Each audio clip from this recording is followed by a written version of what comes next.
traveling to the war-torn country of Iraq where murderous ISIS militias still operate, Sir Michael Palin had no idea the riskiest part of his visit might involve climbing an ancient spiral staircase. But, as he explains, he had good reason to feel genuine fear. The conical-shaped Malwiya minaret at the Great Mosque of Samarra is more than 170 feet high with no railing, which offers little comfort or obvious safety to the brave souls who have climbed it for 1,000 years. One false step and you meet your maker. So no wonder the veteran traveler was struck by a horrible bout of vertigo while filming at its top for his latest series, Into Iraq. "I've been 15,000 feet up Everest, but going up this unprotected minaret was far worse," he admits. "Once I got on top, my first piece to camera was so shaky. I sounded about as relaxed as someone giving a confession after a criminal arrest." Thankfully, his vertigo quickly passed. "Once I'd done the second piece, I was absolutely fine.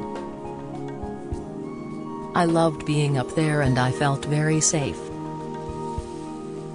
Might the trip, at 79, bookend his career as a professional traveler? Palin isn't sure. "People say, 'Where are you going to now?' I say the chemist," he smiles. "I'm not quite sure how much traveling I've got left to do. I feel enormously privileged and grateful that I've been able to do as much traveling as I have in the last 35 years. An extraordinary amount of interesting and exciting times, and adventure. But there's a certain point that you've got to be careful. Channel 5 seem to be quite keen on sending me to places where they can kill me.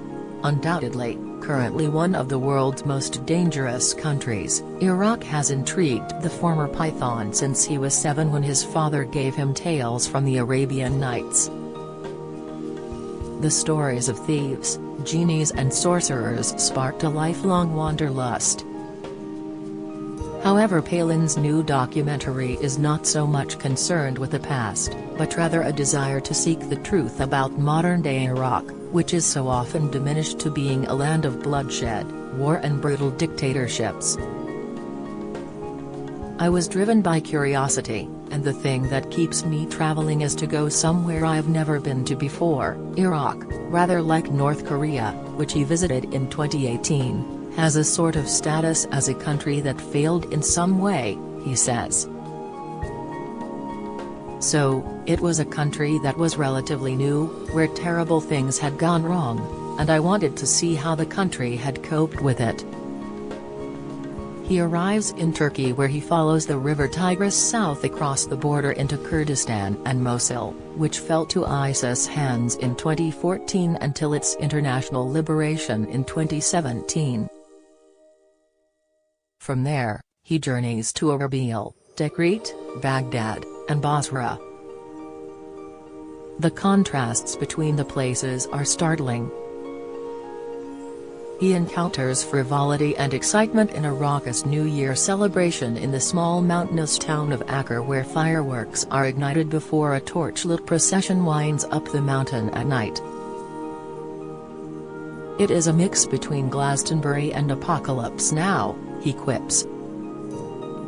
Oil-rich Iraqi Kurdistan benefits financially from its close proximity to Turkey, and its capital city, Erbil, was flush with wealth and promise. During his stay, he meets Hudassar Kaug Abdul Rahman, an Iraqi Kurd, who explains how Kurds in Iraq feel more at home there than in Turkey.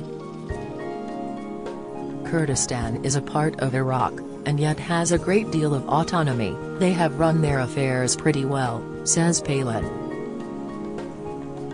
"They have oil, so they get money from oil. It's more stable, so there's more investment." He was amazed by its affluence, which he didn't find in any other Iraqi city. The big oil companies have these shiny, green-tinted buildings, he says.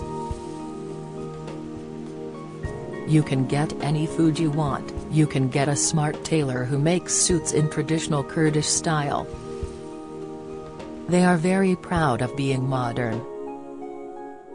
Mosul, 50 miles northwest of Erbil, has a more troubled and fractious history. ISIS fighters destroyed countless buildings, among them a 1,000-bed hospital. Palin meets children living in the few homes still standing. An experience that leaves him close to tears. They'd had a terrible time and had lost lots of loved ones, had their houses smashed, and things that we couldn't contemplate here in our country. But there was still a welcome for you, people would still come and talk to you, and boys would let you use their catapult. That made it something of a high point in terms of human contact. In terms of human brutality, I suppose that was a low point. As he ventures further south, he finds a greater undercurrent of instability. Modern-day Iraq was created in 1920 by the British following the end of the First World War and the collapse of the Ottoman Empire. As a result, there remain huge differences between its people descended from different tribes and cultures. It's difficult to find national pride in a strong or obvious way, says Palin. Military checkpoints dominate the roads and there are ominous warnings about ISIS militia operating in the shadows. In Saddam Hussein's birthplace of Tikrit, he finds the dictator's crumbling palaces before being taken to a memorial for the Camp Speicher massacre, considered one of the worst atrocities in recent history.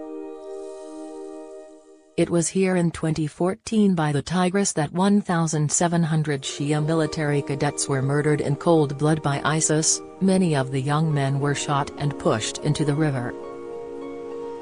Others were buried in mass graves. Pictures of the young men who died line the wall nearby. It was a deeply depressing moment, Palin admits. There was a sort of disconnect.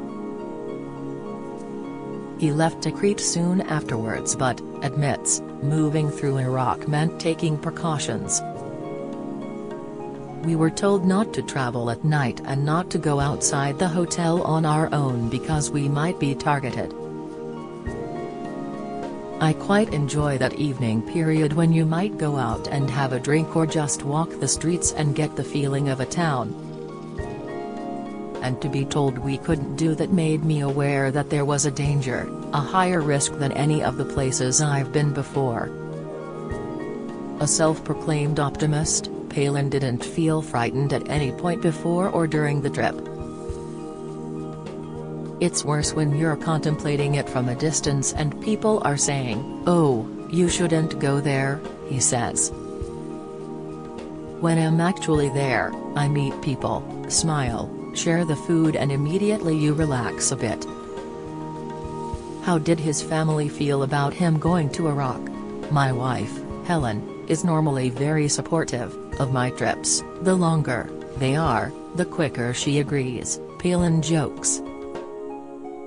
But he admits his spouse, to whom he has been married for 56 years, had her concerns. She was really worried and I think that's reflected in the way Iraq is seen, he says. It was only 3 years ago that Palin underwent surgery to fix a leaky mitral valve, a small flap in the heart that prevents blood flowing the wrong way. He said at the time, "My heart scare reminded me that my body isn't indestructible and, if I want to keep it that way, I must know when to stop working as well as when to start again." His travels are not as epic as they were in the 1980s and 1990s when he made pole-to-pole, around the world in 80 days, and full circle. Still, traveling 1,000 miles in 3 weeks will definitely take its toll.